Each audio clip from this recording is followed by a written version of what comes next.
percaya semua yang datang tempat ini ada orang-orang yang diberkati Tuhan, amin. Orang-orang yang terus merindukan hadirat Tuhan. Kita percaya di rumah kita menikmati hadirat Tuhan, di tempat ini pun kita akan lebih lagi menikmati kebaikan Tuhan. Mari jemaat yang dikasihi Tuhan, kita angkat tangan kita bersyukur kepada Tuhan. Kami angkat tangan kami Tuhan, tanda kami bersyukur. Seminggu kami lalui penyertaan Tuhan, sempurna bagi setiap kami. Roh Kudus, Kau hadir di tengah-tengah kami Tuhan.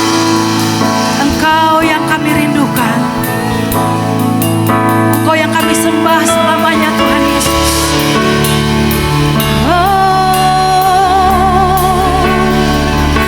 Kami rindu. Mari angkat hati kita sembah Dia. Pandang Yesus,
yang terutama di hidup kami Tuhan.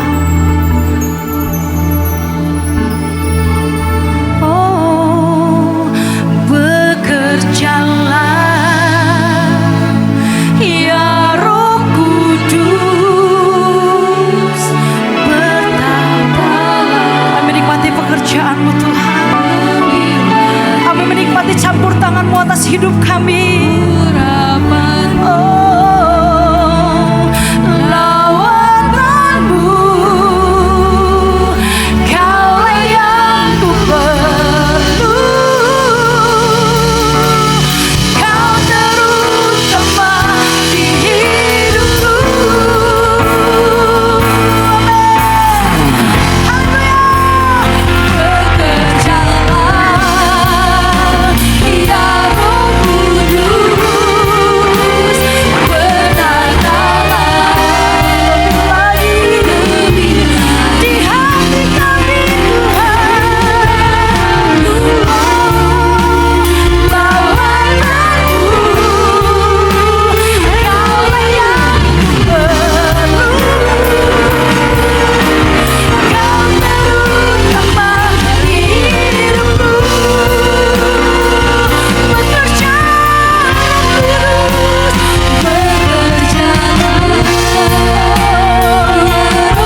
Your glory. Yes, Lord. Oh, by your presence, Lord. Tepuk tangan semua. Holy Spirit, Holy Spirit, you are welcome. Come flood this place and fill the atmosphere. Your glory, God, is what our heart longs to be overcome by your Spirit. Holy Spirit, you are welcome. Come flood this place and fill the atmosphere. Your glory, God, is what our heart longs to be overcome by your presence, Lord.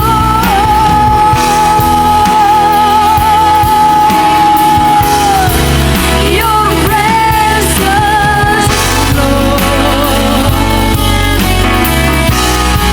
Your presence, Lord.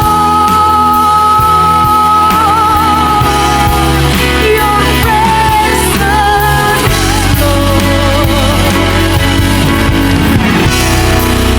Your presence, Lord.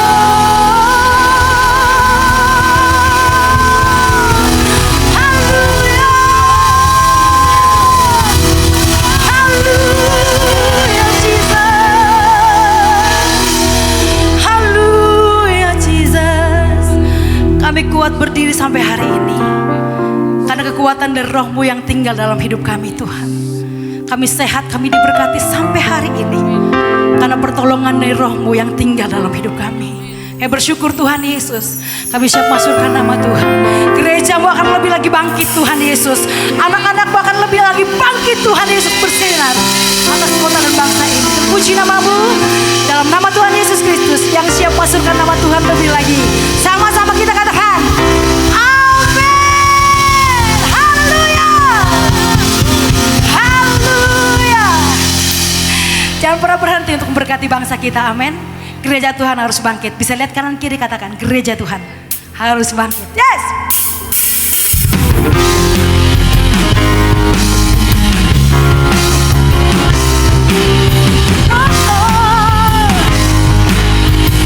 Oh, lihat kanan kiri. Ya. Bangkit gereja Tuhan sekarang. Maju dalam kuasa Roh Kudus. Kami terima Tuhan. Dan diberikan kuasa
Silakan duduk Bapak Ibu yang berkati Tuhan. Kalau Roh Kudus ada dalam hidup kita, apa yang menjadi masalah kita? Katakan tidak ada. Semua ada jawaban waktu ada Tuhan dalam hidup kita selamanya. Terima kasih Tuhan. Thank you Lord. Terima kasih Yesus. Haleluya.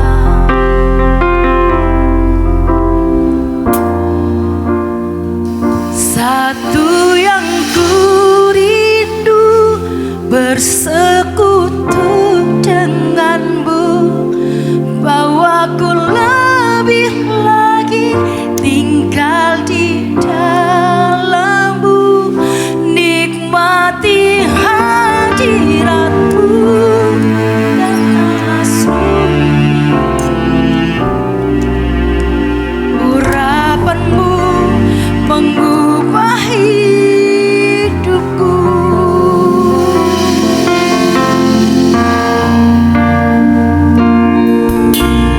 Datang Roh Kudus, Kau ku rindu, dengan minyak yang baru urapiku, mengalir penuhiku, mengalir pulihkanku. Kuasa-Mu bebaskan hidup, datang Roh Kudus. Datang Roh Kudus, Kau ku rindu. Terima kasih Tuhan. Dengan minyak yang baru urapiku, mengalir penuhiku, mengalir pulihkanku. Kuasa-Mu bebaskan hidupku. Satu yang ku rindu bersekutu denganmu, bawaku lebih lagi tinggal di dalammu, nikmati hadiratmu, jamalah seluruh hidupku. Kuasa-Mu mengubah hidupku. Satu yang ku rindu bersekutu denganmu, bawaku lebih lagi tinggal di dalammu, nikmati hadiratmu, jamalah seluruh hidupku. Kuasa-Mu, lebih lagi pada Yesus. Satu yang ku rindu bersekutu denganmu, bawaku lebih lagi tinggal di dalammu, nikmati hadiratmu, jamalah seluruh hidupku. Urapanmu mengubah hidupku. Satu yang ku rindu bersekutu denganmu, bawaku lebih lagi tinggal di dalammu, nikmati hadiratmu, jamalah seluruh hidupku. Urapanmu mengubah hidupku.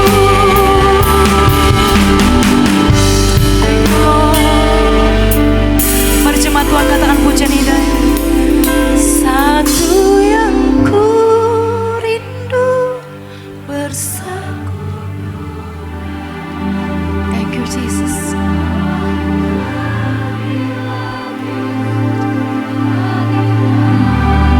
Kami menikmati hadirat-Mu Tuhan, karena pribadi-Mu yang memuaskan kami.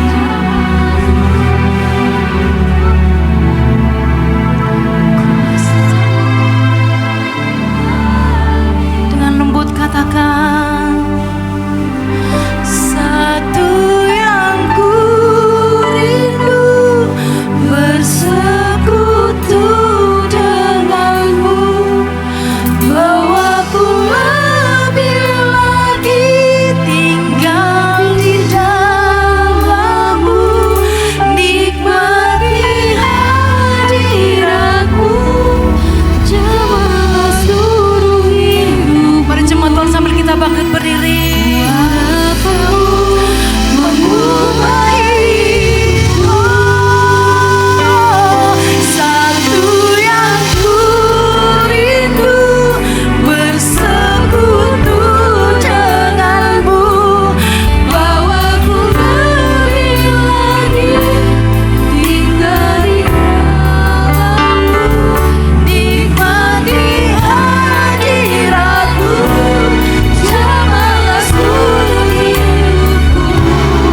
karala bala bala bala bala bala bala bala shira la bala bala bala bala bala urabata karala bala bala bala bala bala bala bala bala bala bala bala shira la bala bala urabata karala bala bala bala bala bala bala bala bala bala.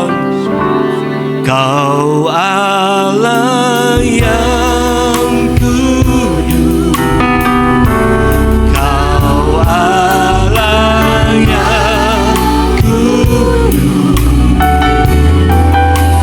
di tanah suci-Mu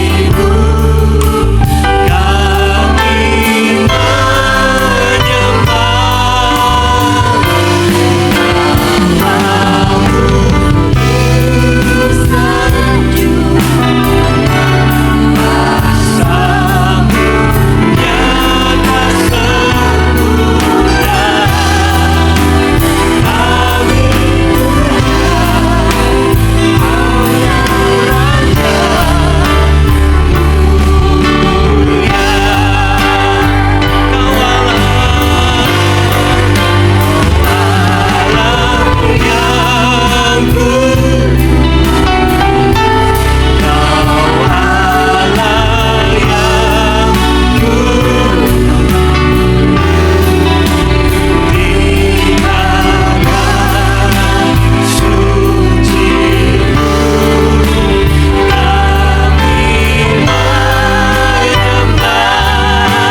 pribadi yang tidak tergantikan dalam kehidupan kami. Kami butuh Tuhan, kami perlu Tuhan. Biarlah Tuhan, Kau bangkitkan kembali gairah cinta kami kepadamu ya Tuhan. Setiap saat, setiap waktu kami rindu ingin berjumpa dengan Tuhan. Setiap saat, setiap waktu kami rindu ada dalam hadirat Tuhan. Dan kami dikuasai oleh Roh Kudus dalam kehidupan kami. Kami rindu Tuhan, kami mengalami lawatan jamahan Tuhan. Ada pemulihan, ada kesembuhan dalam kehidupan kami. Ada mujizat Tuhan terjadi. Ada perkara yang ajaib terjadi dalam kehidupan kami ya Tuhan. Karena Kau begitu ajaib, Kau begitu besar dalam kehidupan kami. Engkau Allah yang hidup, Allah yang kudus, Allah yang mulia, yang kami agungkan, yang kami cintai, yang kami sayangi dalam kehidupan kami. Biar pagi hari ini Tuhan, ada sesuatu yang berbeda dalam kehidupan kami. Di dalam ibadah ini kami pulang, kami mendapatkan kemenangan daripada Tuhan. Kami mendapatkan kekuatan, penghiburan, pengharapan di dalam Yesus. Dan kami pulang membawa damai sejahtera-Mu yang sejati dalam kehidupan kami ya Tuhan. Berbicara Tuhan melalui kebenaran firman-Mu di tempat ini. Karena kami butuh kebenaran firman-Mu dalam kehidupan kami, yang senantiasa menguatkan, meneguhkan iman percaya kami. Semakin hari semakin kuat, semakin tangguh, semakin kokoh iman kami kepada Engkau ya Tuhan, yang tidak mudah tergoyangkan, tergoncangkan dengan situasi, kondisi, keadaan apapun di dalam kehidupan kami. Kami siap diberkati oleh kebenaran firman-Mu. Di dalam nama Tuhan Yesus kami berdoa dan ucap syukur. Haleluya. Amin. Silakan duduk kembali.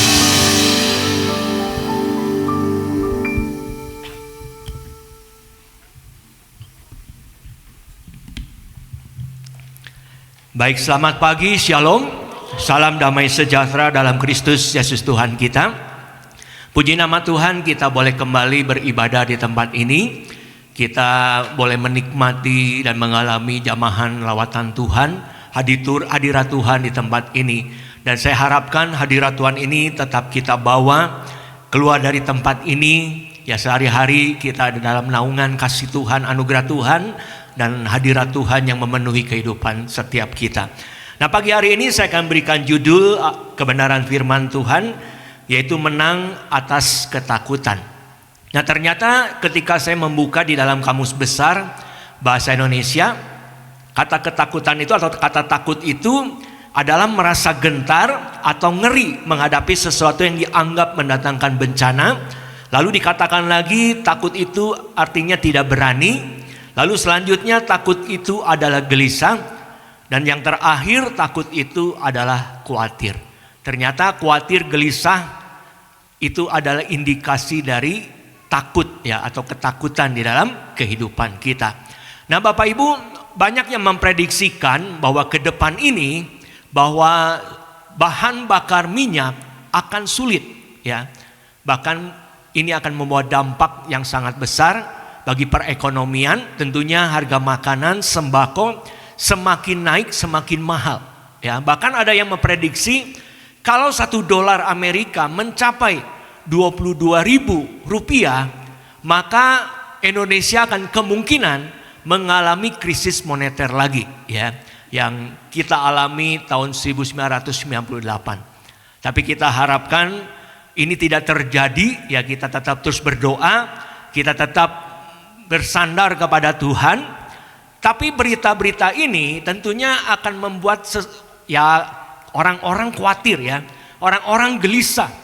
Apalagi yang tidak memiliki iman yang kuat, tidak memiliki iman yang kokoh, tidak memiliki iman yang tangguh saat menghadapi tantangan, rintangan di dalam kehidupannya. Banyak orang yang stres, banyak orang yang depresi, banyak orang yang putus asa dan putus pengharapan. Banyak orang yang mengakhiri kehidupannya, maaf kata, dengan bunuh diri ya. Walaupun itu adalah aktivis gereja ya, atau sudah melayani di ladang pekerjaan Tuhan. Tapi itu tidak istilahnya menutup kemungkinan itu pasti akan terjadi ya. Kalau hari-hari ini kita tidak waspada dan tidak berjaga-jaga di dalam Tuhan. Nah, hari ini di dalam Alkitab ya, kalau Bapak Ibu nanti baca di dalam Hakim-Hakim pasal ke-6 ayat yang pertama sampai ke-40, di dalam judul perikopnya Gideon diangkat menjadi hakim. Nah, pada zaman itu, pada saat itu bangsa Israel ini ada dalam istilahnya keadaan yang tertekan, keadaan yang ditindas oleh bangsa Midian.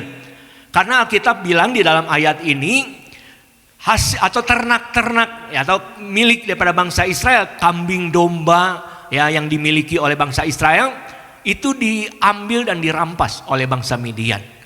Lalu bangsa Israel ini dengan susah payah menabur gandum, ya ingin menuai gandum, hasil tuaiannya juga diambil dan dirampas oleh bangsa Midian. Ya, jadi kita melihat bagaimana orang-orang yang menentang atau melawan bangsa Midian, dan bangsa Midian gak segan-segan untuk membinasakannya. Dan tentunya ini membuat bangsa Israel ini sangat takut. Ya, ini situasi yang mencekam, situasi yang istilahnya tidak baik. Sehingga mereka bersembunyi di pegunungan-pegunungan. Dan Alkitab bilang mereka sembunyi di dalam gua-gua, saking takutnya kepada bangsa Midian. Bahkan dikatakan Alkitab bilang mereka tidak berani keluar di siang hari bolong. ya. Kalau ketemu bangsa Midian pasti maaf kata ya, mungkin dipukulin, ya mungkin juga dibinasakan. Jadi mereka nggak berani keluar di siang hari bolong. Jadi mereka beraninya keluar di malam hari.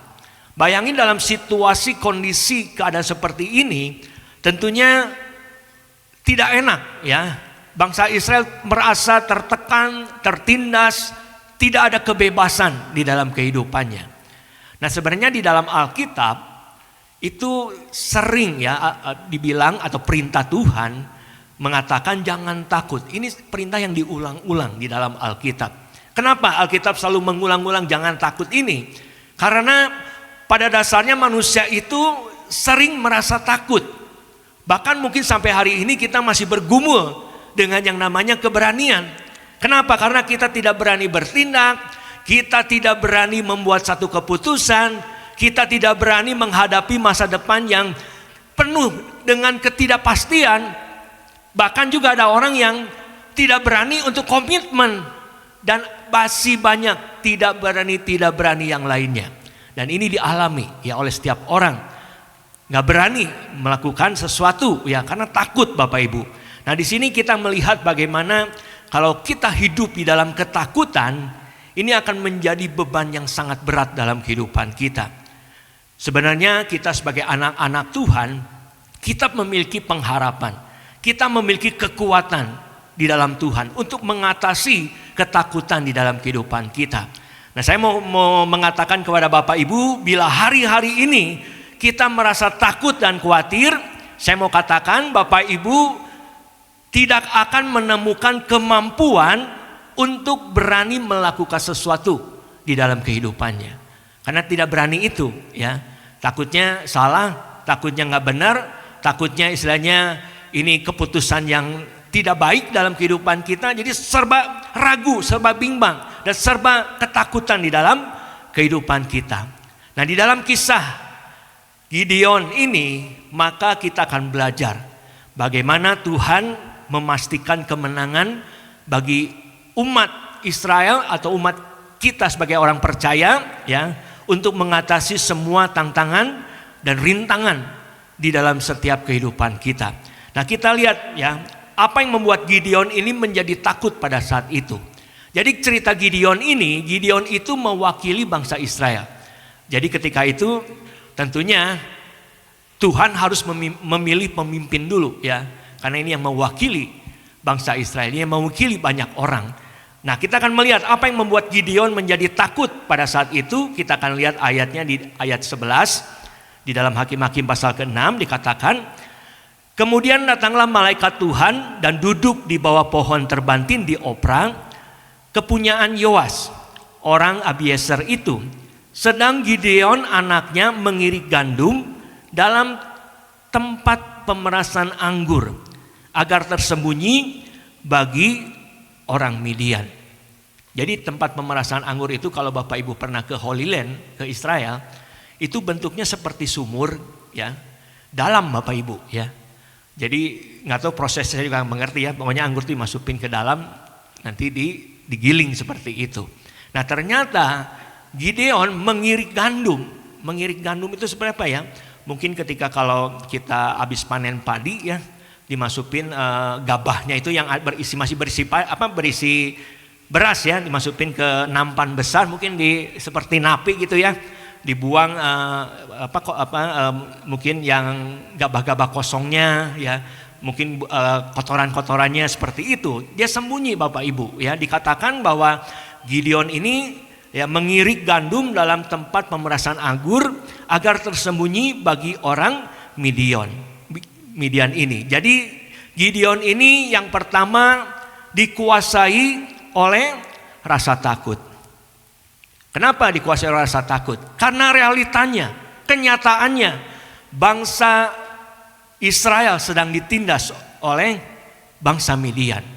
Realitanya melihat bahwa ternak milik bangsa Israel diambil dan dirampas oleh bangsa Midian.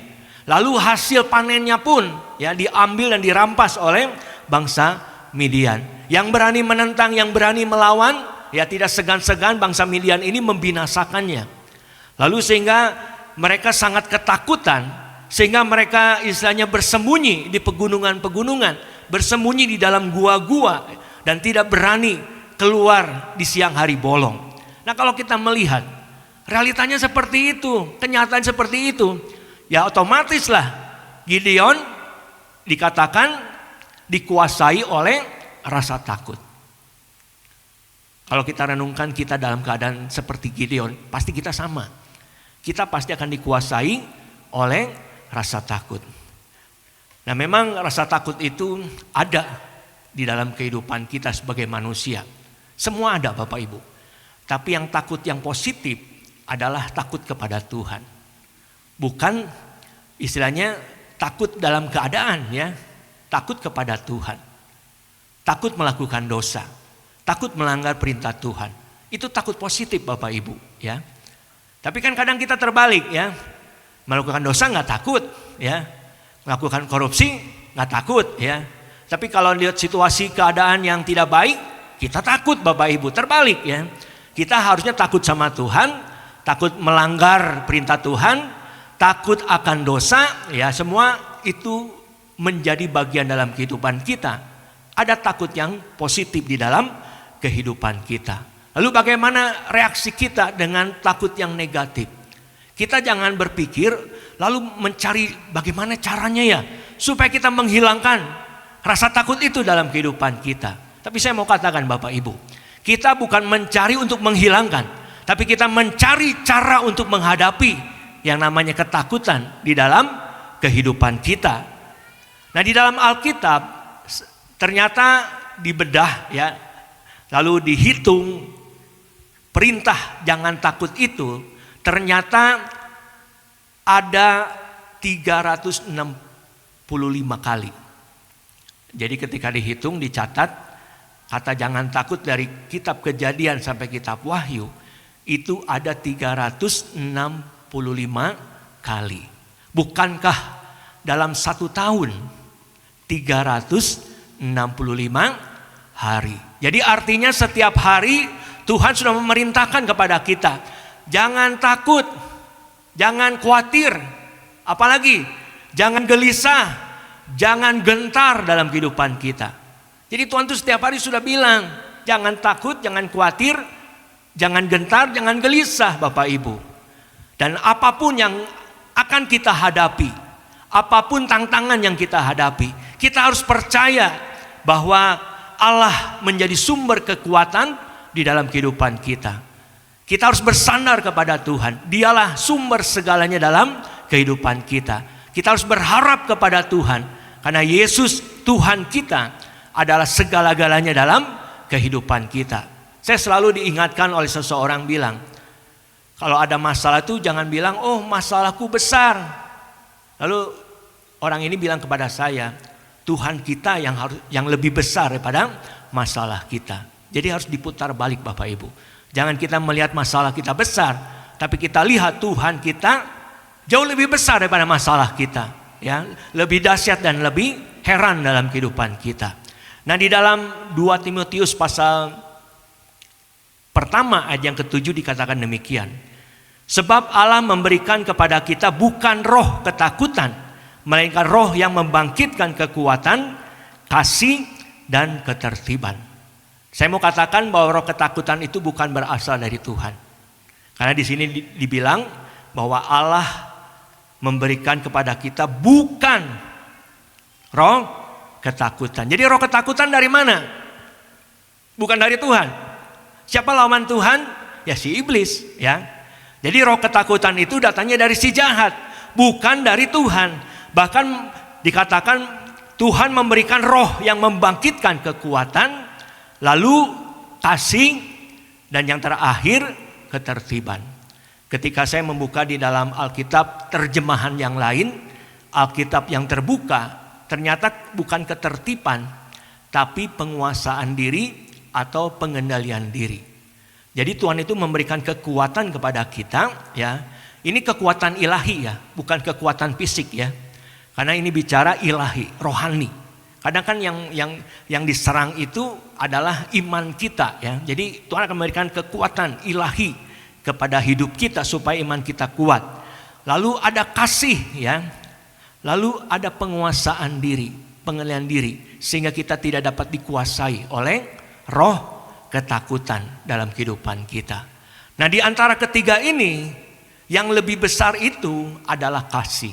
Kenapa? Karena dalam 1 Yohanes pasal yang keempat, ayat yang ke-18 dibilang apa? Di dalam kasih tidak ada ketakutan. Kasih yang sempurna melenyapkan ketakutan. Sebab ketakutan mengandung hukuman. Dan barang siapa takut, ia tidak sempurna di dalam kasih. Kalau kita dikuasai oleh roh ketakutan, artinya kita belum memiliki kasih yang sempurna.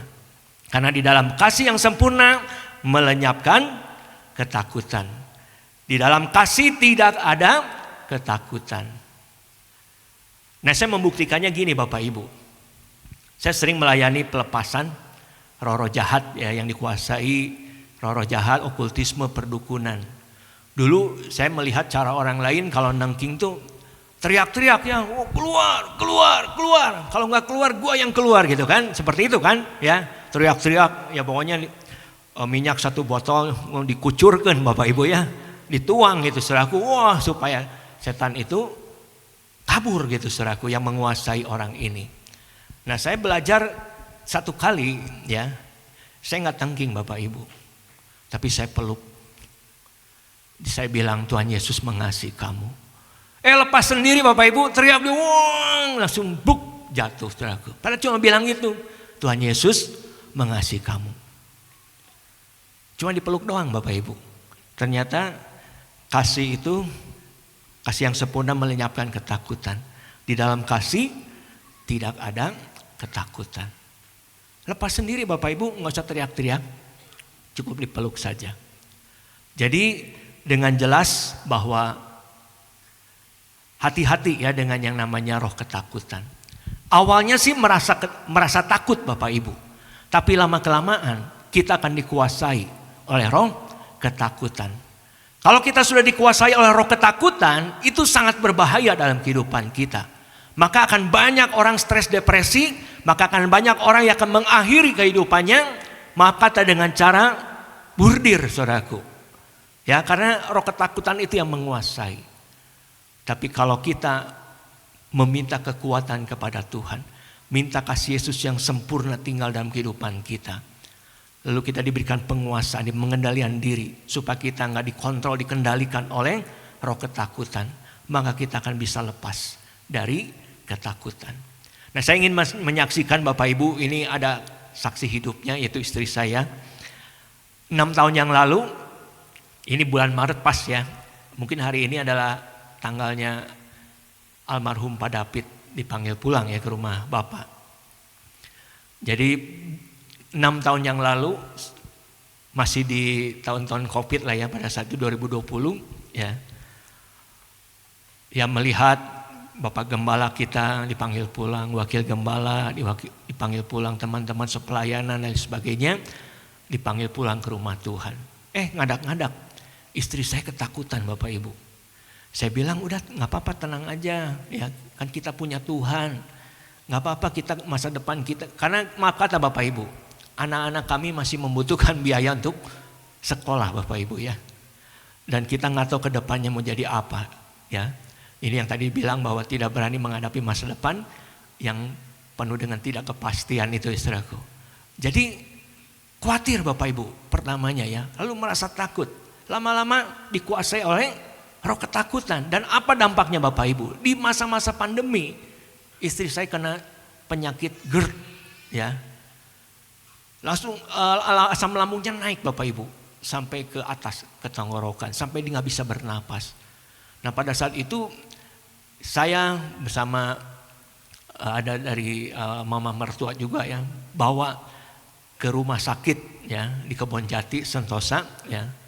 Dan waktu itu saya bawa ke rumah sakit, saya ingin masuk ke UGD ya, unit gawat darurat, dengan memakai asuransi dari gereja. Administrasinya nanya, ini Pak dari mana? Dari GBI Sukawarna. Oh, jangan dulu masuk Pak, jangan dulu masuk. Maaf kata, karena GBI Sukawarna pada saat itu yang membawa wabah COVID katanya ya, COVID-19. Jadi dilarang masuk dulu. Saya bilang ini sih saya udah gak bisa napas, perlu diimpus supaya asam lambungnya turun ya. Lalu dia nggak mau mengizinkan kami masuk Bapak Ibu. Akhirnya kami telepon teman yang memang dia punya kenalan di dalam ya. Di teman saya telepon. Itu yang namanya Ibu Heni itu saudara saya.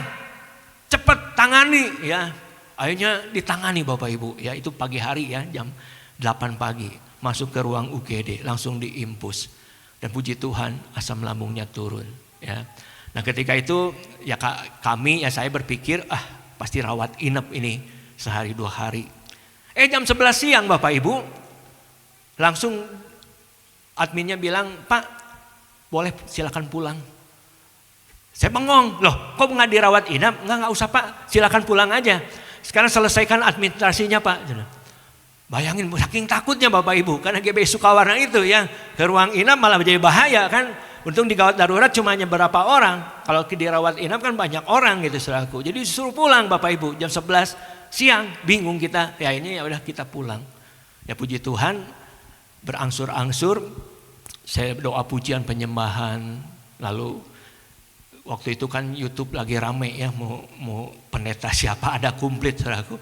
Jadi selama mungkin bukan 24 jam lah ya, mungkin dari pagi sampai jam 12 malam itu ya kita setelin YouTube ya, ada pujian penyembahan, pokoknya berbagai macam worship leader yang terkenal, ada pendeta-pendeta yang terkenal. Ya puji Tuhan menguatkan iman istri saya dan akhirnya bisa keluar. Karena Tuhan itu memberikan kekuatan, memberikan kasih yang sempurna dan diberikan penguasaan yang mengendalikan. Jadi jangan mau dikendalikan, dikuasai oleh roh ketakutan. Dan puji Tuhan berangsur-angsur ya dalam kurun mungkin 8 bulan sudah mulai pulih dan sembuh sampai hari ini Bapak Ibu. Jadi Bapak Ibu awalnya merasa takut. Lama-kelamaan kita akan dikuasai oleh roh ketakutan. Ini sangat berbahaya dalam kehidupan kita. Harus diwaspadai ya dalam kehidupan kita. Lalu selanjutnya kita lihat ayat yang ke-12 dan 13-nya. Malaikat Tuhan menampakkan diri kepadanya dan berfirman kepadanya, demikian, Tuhan menyertai engkau ya pahlawan yang gagah berani.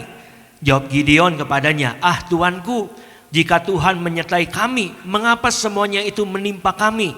Di manakah segala perbuatannya yang ajaib yang diceritakan oleh nenek moyang kami kepada kami, ketika mereka berkata, bukankah Tuhan telah menuntun kita keluar dari Mesir, tetapi sekarang Tuhan membuang kami dan menyerahkan kami ke dalam cengkeraman orang Midian.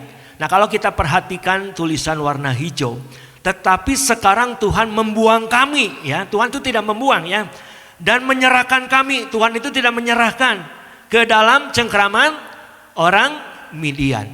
Jadi artinya Gideon ini dengan begitu saja menyerah kepada keadaan.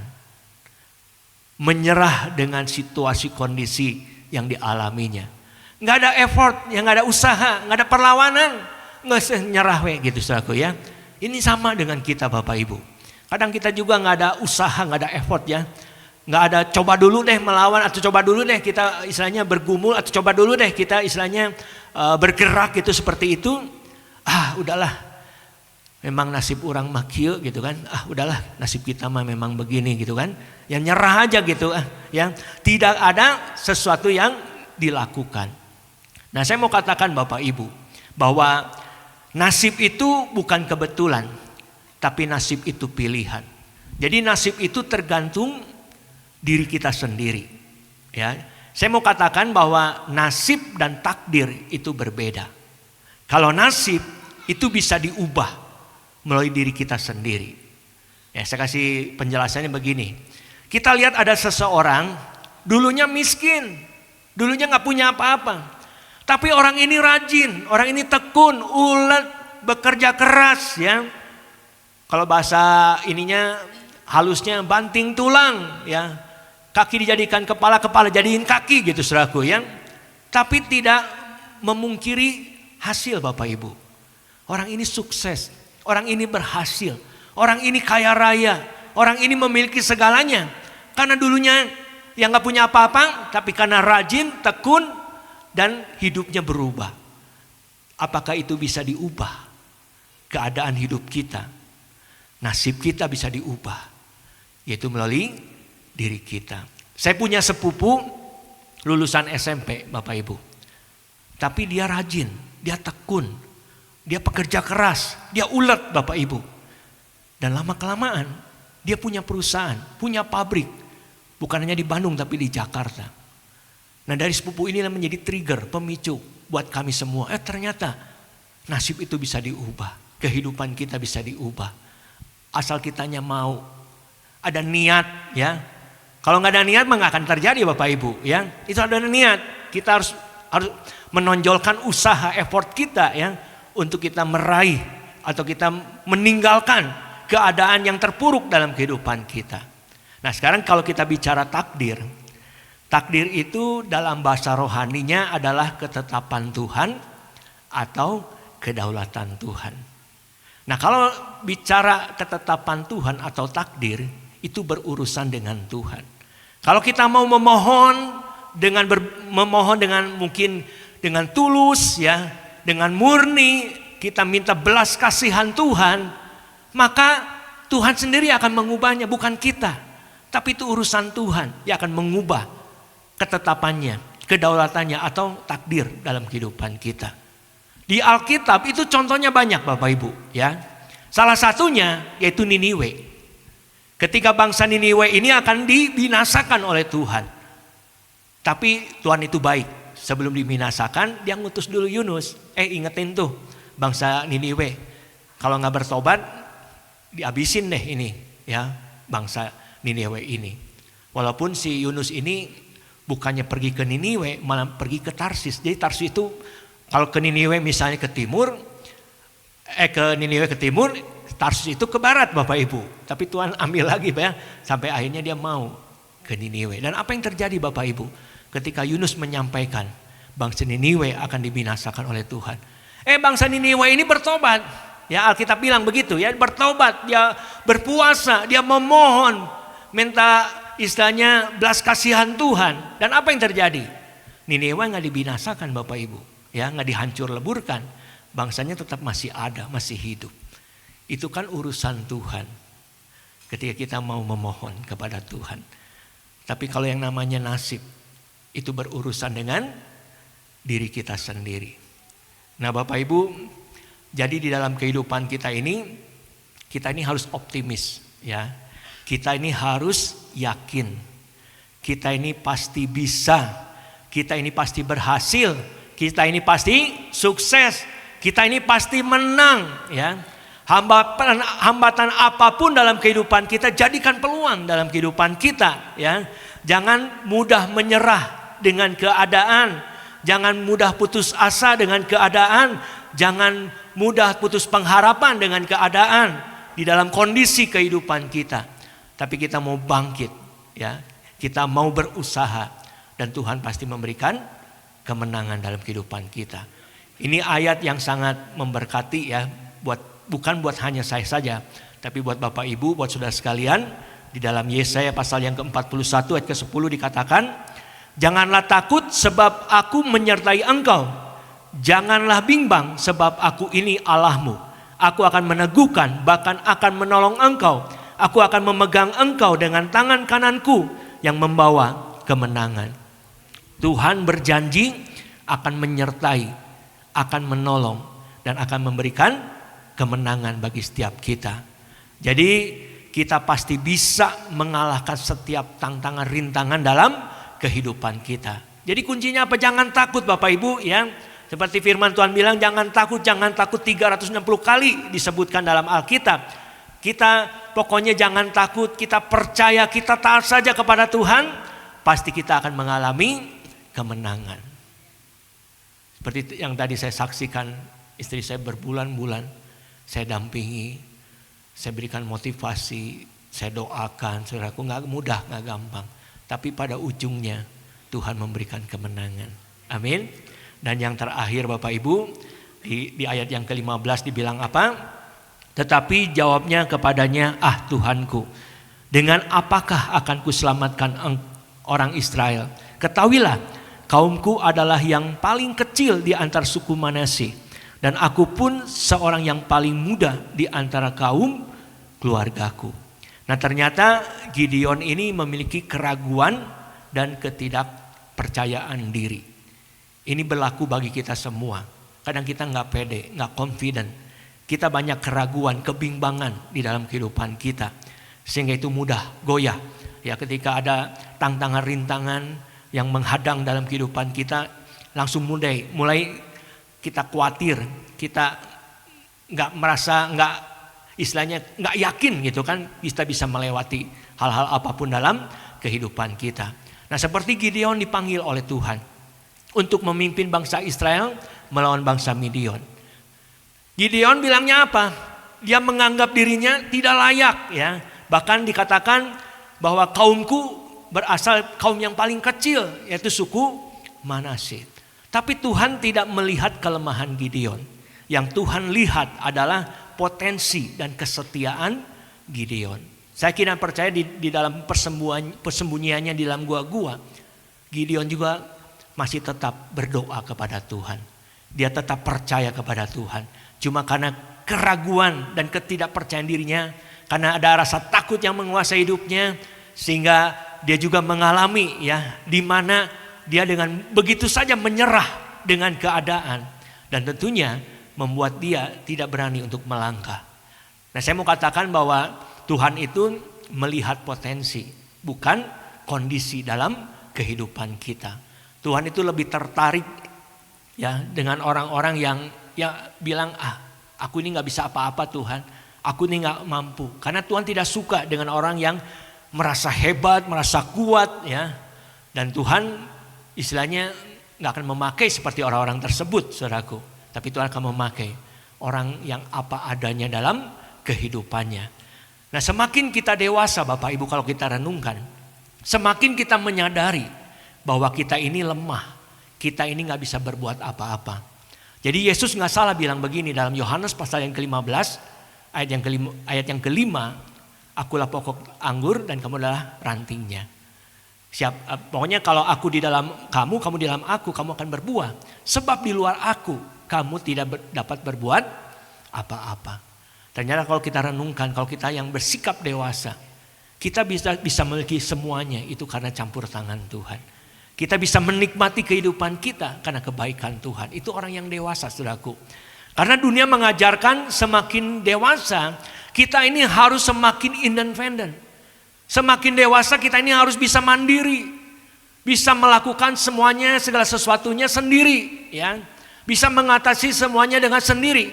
Itu adalah ajaran dunia mengenai dewasa. Harus independen. Tapi kekristenan mengajar berbeda Bapak Ibu. Di mana kekristenan mengajar dewasa itu tentang perjalanan independen menjadi dependent. Yang dulu mandiri, yang dulu dikerjain sendiri, sekarang kita mulai bergantung kepada Tuhan. Hidupnya ada ketergantungan dengan Tuhan. Kalau tadi kan independen, gak perlu manusia, gak perlu Tuhan. Ya pokoknya aku bisa, aku mampu. Tapi dewasa di dalam Tuhan adalah kita hidup dalam ketergantungan.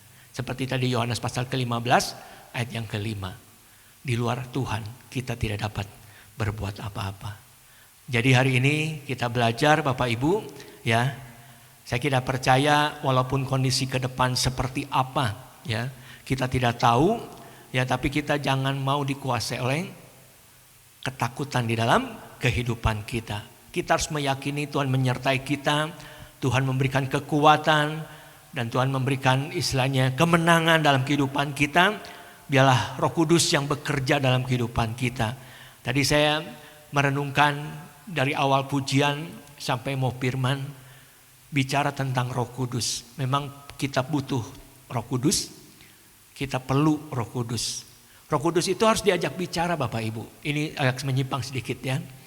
Harus diajak ngobrol Bapak Ibu ya. Walaupun kita akan melakukan hal yang sepele, hal yang kecil, hal yang sederhana. Ayo libatkan Roh Kudus. Roh Kudus, saya mau mengerjain ini loh. Aku perlu bantuanmu. Aku perlu pimpinanmu, bimbinganmu ya.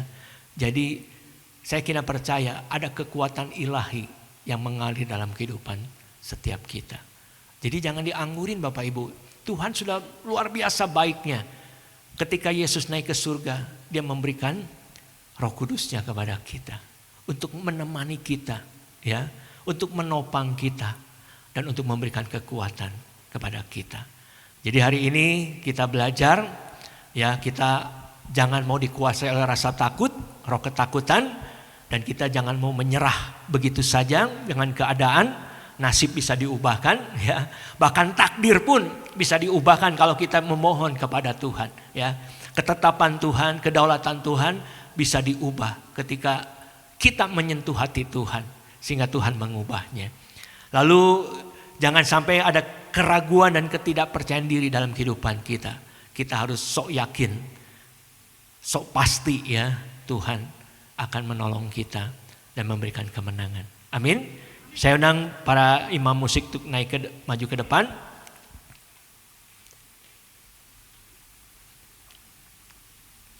Kita angkat pujian di hadapan Tuhan. Ini pujian yang ditulis oleh almarhum.